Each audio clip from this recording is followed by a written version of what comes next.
Baik, sebelumnya terima kasih atas kesempatan yang diberikan. Bismillahirrahmanirrahim. Assalamualaikum warahmatullahi wabarakatuh. Kami, mohon izin Pak, kami dari kelompok 3, Matkul Praktik Peralatan Pengamatan Kualitas Udara, akan mempresentasikan hasil diskusi kami, hasil kerja kami terkait pengkajian mengenai pengertian secara umum sebuah alat, kemudian prinsip kerjanya, dan juga beberapa aspek lain mengenai alat-alat tersebut, yang mana alat-alat yang dibahas ada HVAS, RWS, Airflash, kit sampel, dan juga BAM 1020. Next.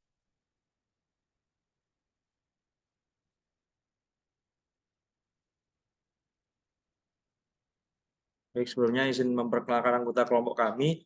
Yang pertama ada rekan saya Dwi Yoga Saputra dengan MPT 41210054. Rekan saya Muhammad Alif Ega Setiawan dengan MPT 412100, MPT 41210062, dan rekan saya yang terakhir Rusma Jamadan dengan MPT 41210066.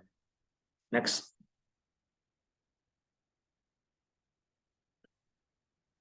Jadi akan ada ini outline-nya, outline kasarnya. Jadi ada 4 alat yang akan kita bahas. Yang pertama adalah high volume air sampler, yang kedua automatic rainwater sampler, yang ketiga air flush kit sampler, dan juga BAM 1020.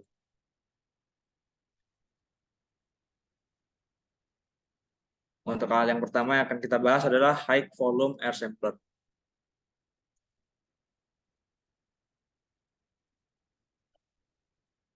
Baik, untuk high volume air sampler ini adalah alat untuk mengambil sampel SPM atau suspended particle matter dari udara.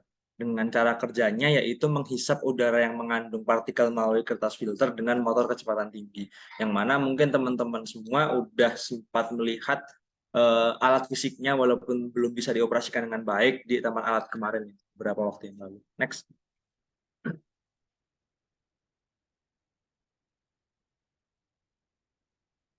Kemudian ada bagian-bagian alatnya.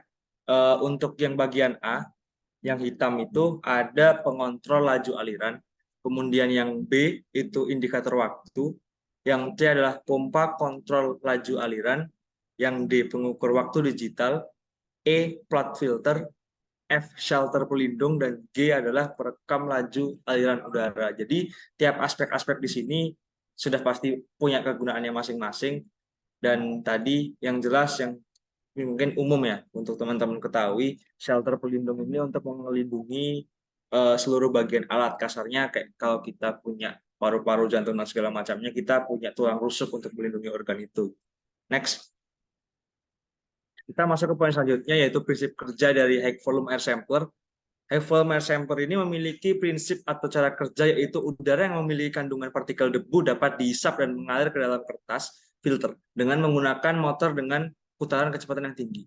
Debu akan menempel pada media kertas filter yang akan diukur konsentrasinya dengan cara menimbang kertas filter tersebut sebelum dan sesudah sampling, serta dapat mencatat flow rate dari waktu lamanya sampling sehingga didapat konsentrasi debu tersebut. Jadi pada intinya untuk prinsip kerja high volume air sampler ini membandingkan gitu antara berat dari kertas filter sebelum digunakan untuk melakukan sampling atau digunakan untuk pengukuran dan setelah. Jadi kita nanti mendapatkan berat kotor dari udara kotornya atau PM-nya yang mana akan dimasukkan ke dalam suatu rumus yang nantinya akan mendapatkan konsentrasi dari partikulat PM tadi.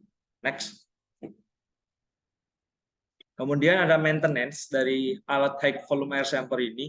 Kalibrasi dan pemeliharaan HV sampler adalah proses penting dalam memastikan akurasi dan keandalan pengambilan sampel tegangan tinggi.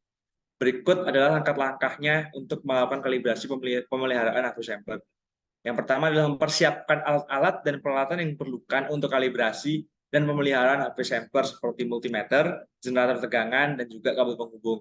Yang kedua adalah memeriksa kondisi fisik dari alat HV sampler yang kita akan periksa, termasuk kabelnya, konektornya, dan juga bagian-bagian lainnya. Kita juga harus pastikan tidak ada kerusakan atau keausan dari yang terlihat secara signifikan gitu dari alat yang kita akan periksa atau maintenance tadi. Next.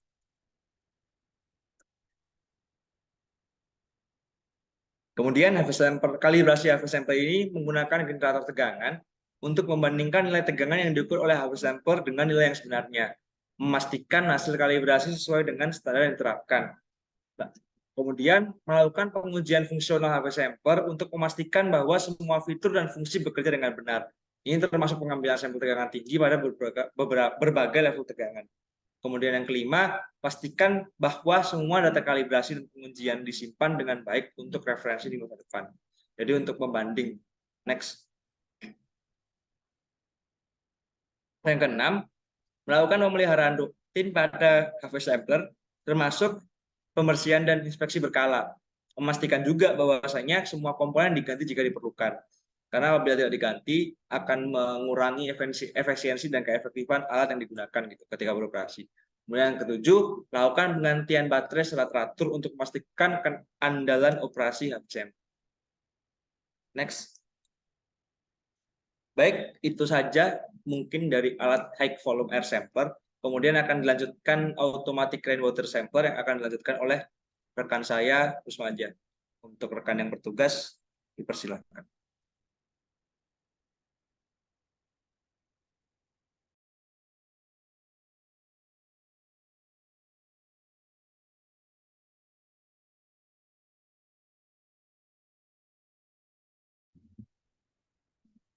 Siap, terima kasih atas waktunya. Kemudian alat yang kedua yang akan kita bahas ialah automatic rainwater sampler.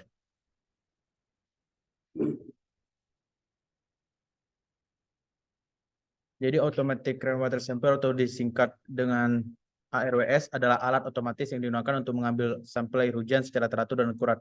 Jadi alat ini digunakan dalam penelitian untuk mengambil sampel air hujan. Gunanya itu untuk memantau kualitas air hujan dan memahami pola curah hujan pada suatu daerah. Bagian-bagian alat mungkin bisa teman-teman lihat di sebelah. Itu pada nomor 1 terdapat sensor air hujan. Yang nomor 2 ialah motor penggerak tutup.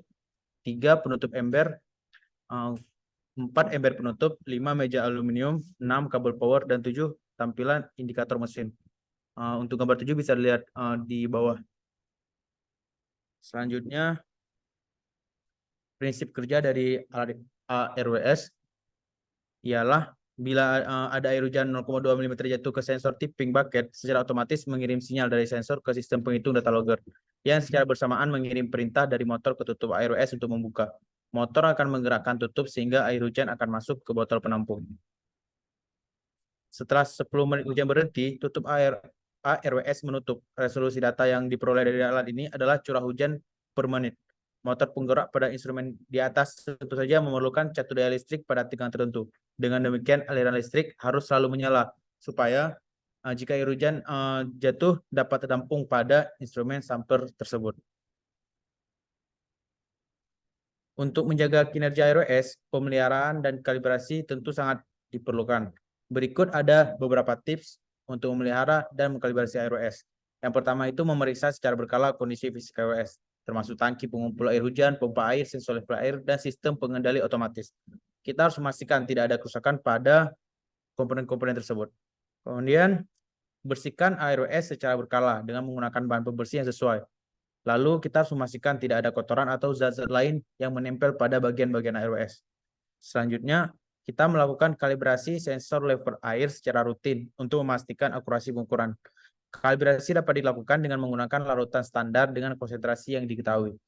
Kemudian keempat, memastikan pompa air berfungsi dengan baik dan dapat mengambil sampel air hujan secara efektif. Lakukan penggantian atau perbaikan jika diperlukan. Kemudian periksa jadwal pengambilan sampel air hujan dan pastikan ARWS beroperasi sesuai dengan jadwal tersebut. Lalu simpan ARWS di tempat yang aman dan terlindung dari kerusakan fisik atau lingkungan yang merugikan. Selanjutnya alat selanjutnya itu air flash kit sampler akan dijelaskan oleh rekan kita Muhammad Alif Ega Setiawan. Kepada rekan kami persilakan. Baik, sebelumnya terima kasih atas waktunya. Untuk selanjutnya kita akan masuk membahas ke alat yang ketiga, yakni adalah air flash kit sampler. Next.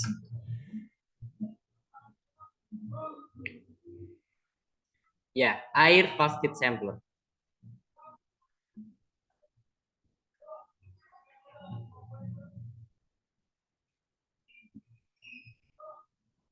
Air flash kit sampler merupakan sebuah alat yang digunakan sejak pada tahun 1990 untuk mengumpulkan sampel udara di seluruh jaringan sampling udara NOAA atau CNDL. Prosedur pengambilan sampel dengan alat ini dilakukan secara otomatis dengan menambahkan microcontrol unit, katup elektronik, dan saklar tekanan. Kemudian kita akan masuk ke bagian-bagian alat. Di sini di samping sudah ada huruf A sampai dengan H. Untuk huruf A itu sendiri adalah tabung atau wadah sampler. Kemudian B adalah stopbox untuk mengunci udara agar tidak keluar setelah dilakukan sampling. Yang C adalah saluran masuk sampler. Kemudian huruf D adalah indikator tekanan udara. Huruf E adalah indikator tegangan dari alat itu sendiri. Huruf F adalah indikator alat, yakni terkait lampu LED yang akan mendeklarasikan atau menunjukkan bagaimana kinerja dari alat tersebut. Kemudian yang G adalah selang pump, dan ada yang terakhir adalah huruf H yaitu selang return. Jadi selang pump ini adalah selang masuk, kemudian untuk selang return ini selang untuk menyedot udara yang sebelumnya sudah ada di dalam tabung sampler.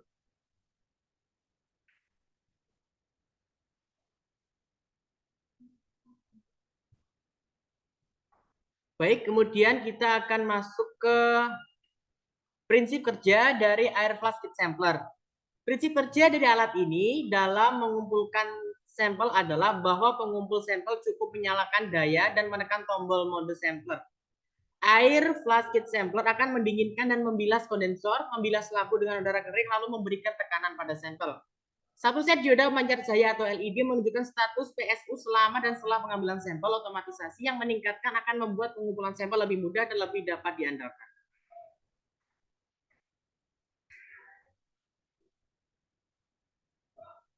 Kemudian kita akan masuk ke maintenance air flash kit sampler.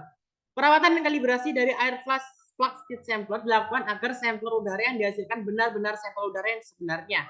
Kalibrasi yang dilakukan dibedakan menjadi dua, yaitu kalibrasi untuk mesin pompa sampler udara dan kalibrasi tabung sampler udara. Kita masuk bagian yang pertama, yakni adalah kalibrasi mesin pompa. Yang pertama adalah melakukan pengecekan pada selang pump dan return kotor atau tidak. Jika terdapat benda asing, maka langkah yang dilakukan adalah melepas selang tersebut kemudian membersihkannya. Kemudian yang kedua adalah melakukan pengecekan pada selang pump dan return berlubang atau tidak. Jadi kita cek apakah selangnya itu berlubang atau tidak. Jika ada celah kebocoran atau lubang, maka sebaiknya selang tersebut diganti. Kemudian kalibrasi mesin pompa, yakni adalah memastikan dan mengecek pompa air flash kit sampler ini bisa menyedot udara dengan sempurna agar kegiatan sampling tidak ada udara yang tidak diinginkan masuk seperti itu. Kemudian kalibrasi tabung sampler udara. Yang pertama adalah melakukan pengecekan pada poros pengunci atau stopbox botol udara apakah bisa berfungsi dengan baik. Apabila tidak menutup sempurna, sampel udara yang sudah masuk ke botol kaca bisa keluar melalui celah-celah stopbox yang tidak rapat. Jika stopbox ini bocor, maka wadah sampler sebaiknya diganti. Kemudian yang kedua, melakukan pengecekan pada botol kaca apakah ada tanda-tanda keretakan yang mungkin disebabkan oleh benturan. Jika ada retakan, sebaiknya wadah sampel diganti karena jika dipaksakan akan menyebabkan sampler menjadi pecah atau mungkin bisa jadi pecah pada saat proses pengiriman dari sampel udara itu sendiri.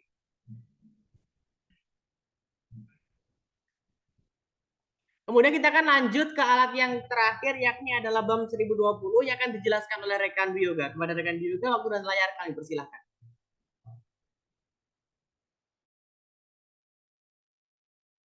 Baik, alat selanjutnya adalah alat terakhir yaitu BAM 1020. BAM 1020 adalah singkatan dari Beta Attenuation Monitor yang secara otomatis dapat mengukur dan mencatat tingkat konsentrasi partikel di udara dalam miligram atau mikrogram meter kubik menggunakan prinsip atenuasi sinar beta, metode yang telah terbukti di kalangan industri.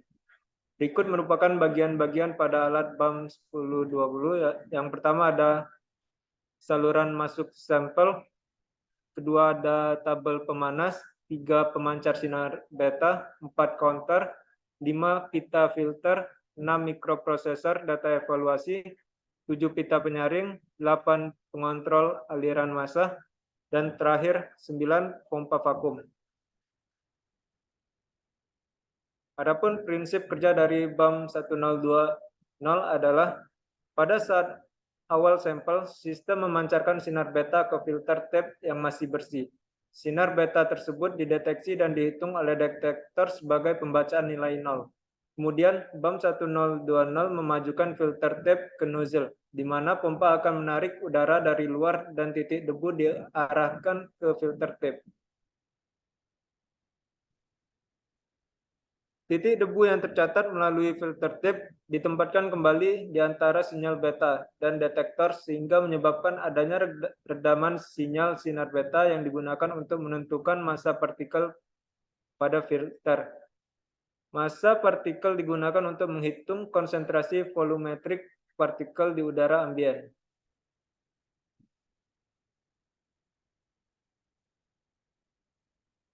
Adapun untuk maintenance BAM 1020 yaitu alat ini perlu dikalibrasi secara berkala menggunakan standar kalibrasi yang telah disetujui. Hal ini dapat dilakukan oleh teknisi yang terlatih atau pihak yang berwenang. Untuk melakukan kalibrasi alat BAM 1020, langkah-langkah yang dapat dilakukan adalah sebagai berikut. Yang pertama yaitu persiapkan standar kalibrasi yang sesuai dengan rentang pengukuran BAM 1020. Standar kalibrasi yang umum digunakan adalah gas nitrogen oksida atau NO dengan konsentrasi yang diketahui. Kemudian hubungkan alat BAM 1020 dengan sumber gas kalibrasi dan pastikan alat dalam kondisi yang stabil dan siap untuk diukur. Kemudian yang ketiga, atur alat BAM 1020 pada mode kalibrasi dan ikuti instruksi yang tertera pada manual pengguna. Kemudian alat BAM 1020 pada mode kalibrasi dan ikuti instruksi yang tertera pada manual pengguna. Kemudian baca hasil pengukuran BAM 1020 dan bandingkan dengan nilai yang diketahui dari sumber gas kalibrasi. Selanjutnya, jika terdapat perbedaan antara hasil pengukuran BAM 1020 dan nilai yang diketahui dari sumber gas kalibrasi, lakukan penyesuaian pada alat dengan mengikuti instruksi pada manual pengguna. Dan terakhir, ulangi langkah-langkah kalibrasi hingga hasil pengukuran BAM 1020 sesuai dengan nilai yang diketahui dari sumber gas kalibrasi. Setelah selesai melakukan kalibrasi, pastikan alat dalam kondisi yang bersih dan siap untuk digunakan kembali. Demikian penjelasan dari kelompok kami. Kurang lebih kami mohon maaf, kepada Allah kami mohon ampun. Kami akhiri. Wabillahi taufiq wal hidayah. Wassalamualaikum warahmatullahi wabarakatuh.